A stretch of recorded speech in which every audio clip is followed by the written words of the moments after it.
Your cooking is horrible. You're old, and you've retired and are jobless now. There is no value or reason for me to be your husband anymore. I did such a good job being with you. Let's get a divorce ASAP. No alimony, just the 50-50 split of the joint property including your 200K in retirement. I'm so considerate, right? When my retirement benefits came in, my husband suddenly confronted me with the divorce. The reason was my inadequacy as a wife.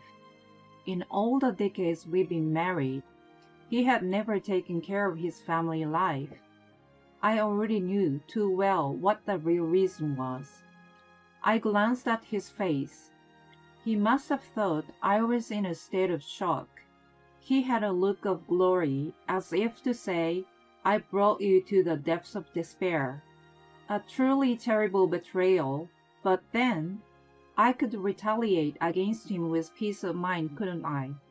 Yes, I suppose so. If we are getting a divorce, we have to settle our finances. Right? Let's get it done, and you get the hell out of my life. You're gonna have to settle it.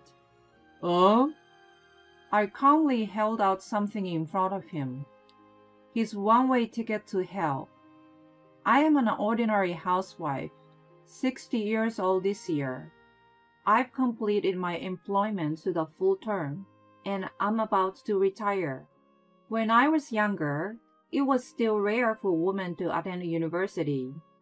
I was eager to learn how the world worked and wanted to enjoy my youth, so I decided to continue my study in economics. As I studied, I gradually came to understand how the world was connected to my life. My humble dream was to manage my own restaurant, but I decided to work as a public servant in search of stability. My husband Mark was a classmate of mine at the same university. Although we majored the same, we had little to do with each other at first. We happened to be in the same club in our junior year and started to interact often. A lot of time was spent together at club events and on our thesis research. We gradually became close to each other, but didn't start dating until after graduation. I regularly went out for drinks with him and other university friends and enjoyed our time complaining about each other's workplaces. Among them, we especially got along well and sometimes went out for a drink just the two of us. I didn't dislike him and I enjoyed his company on many occasions. One thing led to another. We naturally became an ordinary couple. We normally got together at either of the houses and just lazed around on the weekends. I used to cook something simple, and we ate it together or went to a fast food chain. Occasionally, we splurged a little and enjoyed eating at a nice restaurant. Every summer and winter holiday, we took a trip abroad or to other parts of the country. After 5 years of dating, we decided to get married. I was turning 30, a milestone year for me. I thought it was the right time, and we both agreed it was a good time to start a family. 2 years after our marriage, our long-awaited daughter Maggie was born. It was my first experience with pregnancy and childbirth, and I had a lot of worries. Even so, Mark seems to be taking it much easier. I wasn't pleased with him, but managed to put up with his nonchalance in silence. Behind the scenes, there was my sister Stephanie. About the same time I graduated from university, our parents passed away. She got a job right out of high school, and I was already employed, so we were financially stable. We both loved our parents and supported each other through hard times. We lived about a 10 minutes walk apart, and if something happened to either of us, we ran to each other immediately. She was unmarried and not dating anyone.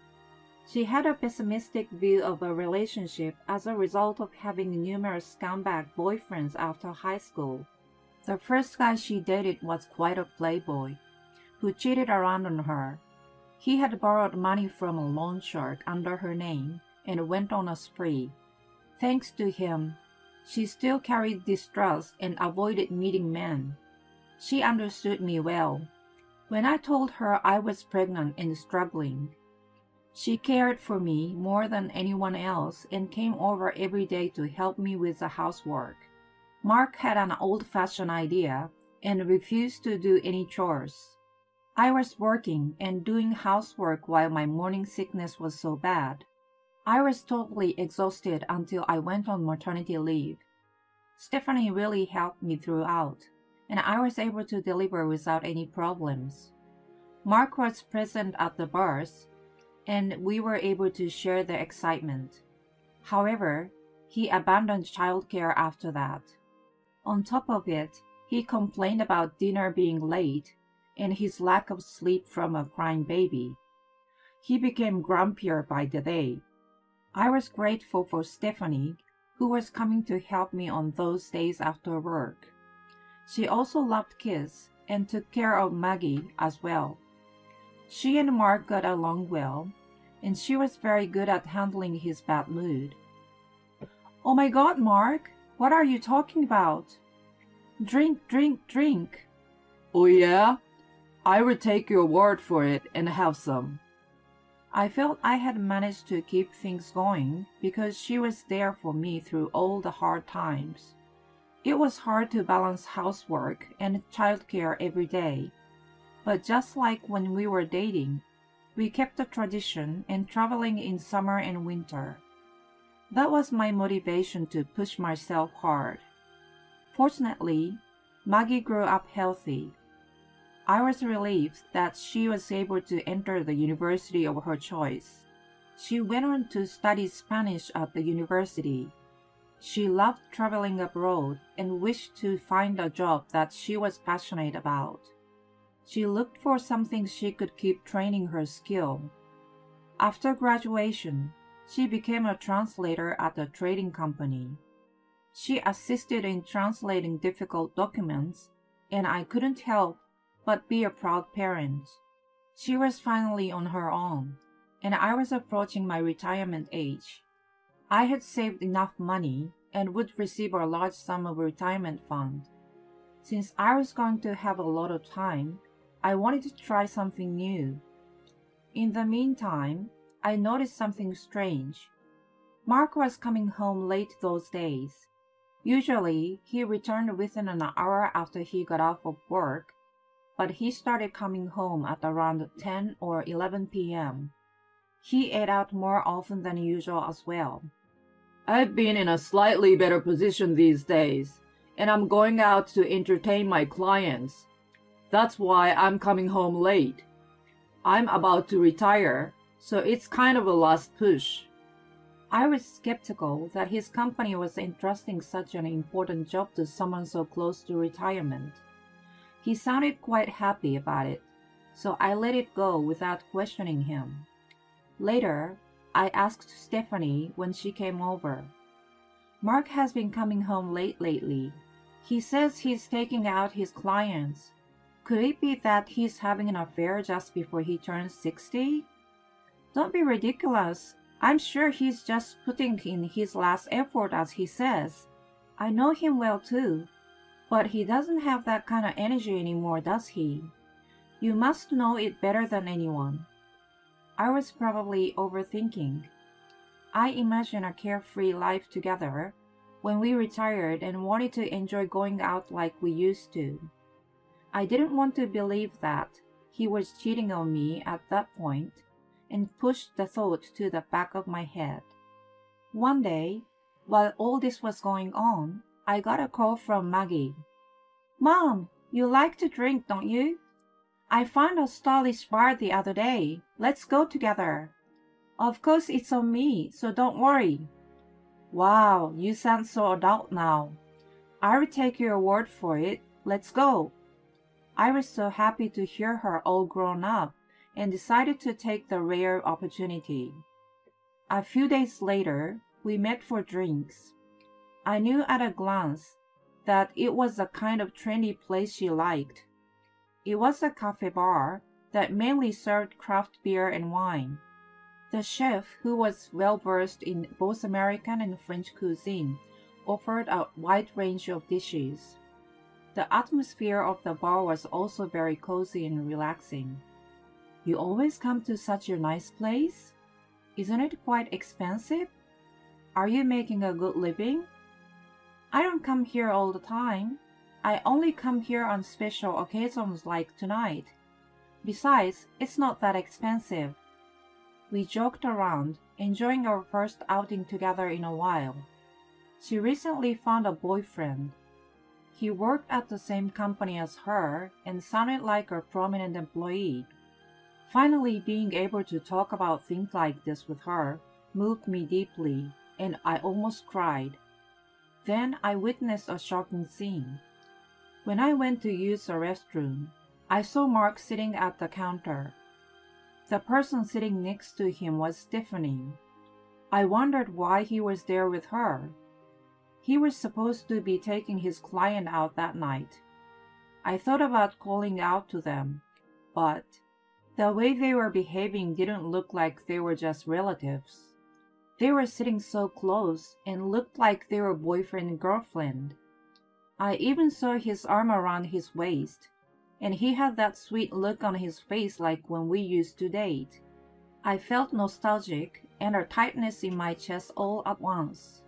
Even if he was drunk, that's a bit much, isn't it? She seems pretty happy though. I was upset, but I calmed myself down and went back to the table. Maggie sensed something from my expression. "Mom, what's wrong? Are you okay?" "No, actually."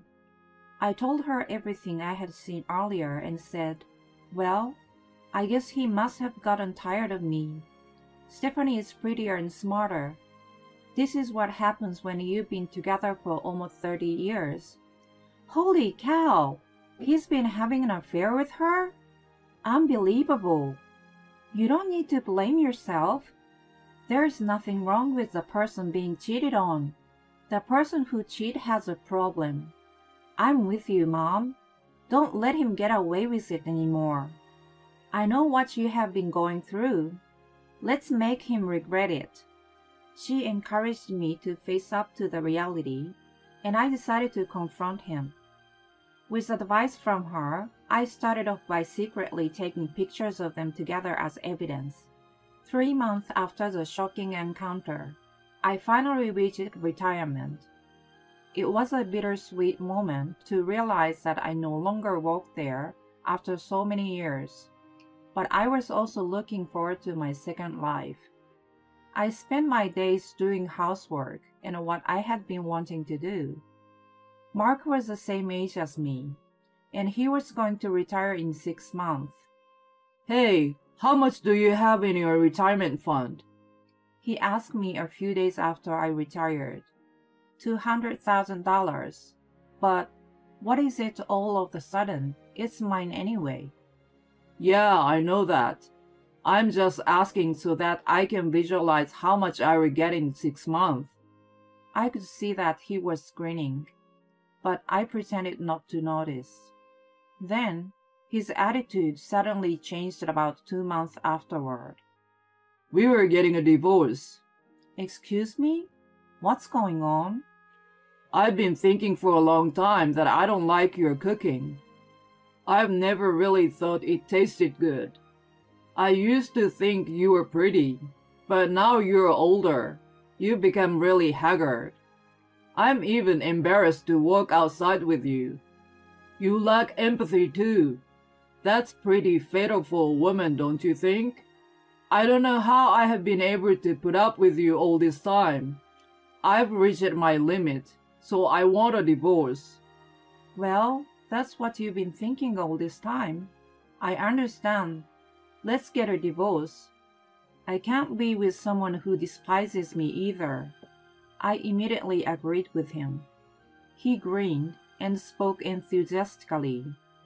"Thank you for all your hard work. Now it's time to talk about our finance. I'm going to take your retirement fund. It's our shared property. I see. Then I will make sure to charge you alimony. Don't you pretend you know nothing. I don't know what you are talking about. Don't make it harder than it needs to be. Do you still insist that you don't know about this? I laid out evidence pictures of his affairs on the table. This was 2 months ago, when you said you were taking clients out but meeting Stephanie. And this was... Actually, I hired a private detective after I retired and had him collect evidence of the affairs. It turned out that he was meeting her almost every day. No wonder she stopped coming over and didn't contact me anymore. From now until the divorce is finalized, I'm going to stay with Maggie. You can have Stephanie move in and live together. Anyway, I will not be coming back. So long. I packed my suitcase with everything I needed and headed right over to Maggie's house. I informed her of the whole situation, and she warmly welcomed me in. I see you finally got it all done. Good job, Mother. Make yourself at home until you find your own place. Thank you. I will take up your offer. If your boyfriend comes over or something, I will go somewhere else, so just let me know. From there, I filed for divorce from Mark and civil tort claim against Stephanie through the lawyer I had consulted beforehand. I asked him to set the amount of alimony higher than the market rate for a mature divorce. Mark and Stephanie were quite shocked to see the amount and called me in panic. Hey, you're awful. What the hell is this amount? I asked my lawyer and he said this is a reasonable amount. There is no way to hide your affair, so can I ask you not to complain? Stephanie is with you, isn't she? I don't know how long you two have been in a relationship, but I'm pretty angry with her too. She's the only family I have left, but you both better pay up to the last cent. I will leave the rest to my lawyer. Wait a minute. I already relied on your retirement money to buy the car. What am I going to do about that? Why should I care? You bought it, so you pay for it. If you don't have the money, return it or get a loan yourself. Then I hung up on him. After that, I reported the divorce to his boss. I knew him well as he had come over for dinner several times. I figured Mark was going to save his face at work by spreading lies about me. I couldn't allow that to happen. I'm sorry to bother you, but I want to let you know that Mark and I are getting a divorce. What? He never mentioned it with me. What happened? He was having an affair with my sister. What's more, he asked for a divorce and tried to take my retirement money. Can you believe that? That's a serious matter. I will report it to my superiors. From then on, things didn't go the way Mark hoped for. The divorce was finalized, but I was a little concerned about what happened to the car he had purchased. But I didn't have time to worry about other people, so I just forgot about it. A month after Mark retired, he stormed into Maggie's house. Her place was kind of cozy, and I couldn't find an apartment I liked, so I was still staying with her. I'm sorry. Can we get back together? Paying for alimony is hard, and I'm struggling to live a normal life. He started talking about his recent situation. He had an emotionally very difficult few months at work, as what I told his boss leaked out from somewhere and made him feel ashamed. He had been looking forward to his retirement fund, but it was reduced drastically due to a tip-off about the wrongdoing he had done behind the scenes. He of course gave up on buying a car. He had not saved much as he somehow depended on me, and his social security wasn't enough to live comfortably. When he was charged a big alimony, he and Stephanie had broken up. They were both struggling to pay up the amount. Stephanie was also counting on my retirement fund and bought a few things. She had a lot of credit card bills and loans that she was in financial trouble. Mark had been abandoned by her and was destined for a lonely second life. You're just after my money, right? Do you realize that you've only been talking about yourself since you got here? I have nothing to do with you anymore. You're the one who cheated on me and tried to steal my money. Karma is a bitch, you know. Now you get out. Wait! I'm really sorry, you're right. He was on his knees pleading. The way he did it looked staged, so I was sure he must have done it at work too. Maggie finally spoke up after observing our conversations. Do you know how hard life was for Mom? She had been working and taking care of the house all by herself. You never helped her with anything. If she said something, you got cranky, so she kept quiet. I always thought you were an asshole. To top it all off, you cheated on her and tried to rob her. I just can't believe it. And now you ask her to get back together because you need the money. Can you humiliate yourself even more? I never want to see your face again, you traitor. Being told this much by his daughter mortified him that he left in a miserable state. I'm completely freed from Mark now that I'm enjoying a comfortable second life. I found a perfect apartment for myself and have been throwing home parties with my ex-coworkers and friends. Thanks to my retirement fund and alimony, most of my financial problems have been solved, and I live my life without being tied down by money. I feel like my relationship with my daughter is better than before. I was recently introduced to her boyfriend. He is a nice young man, just as I had imagined. I feel I could trust him with her for the time being. They even take me on trips when they get time off.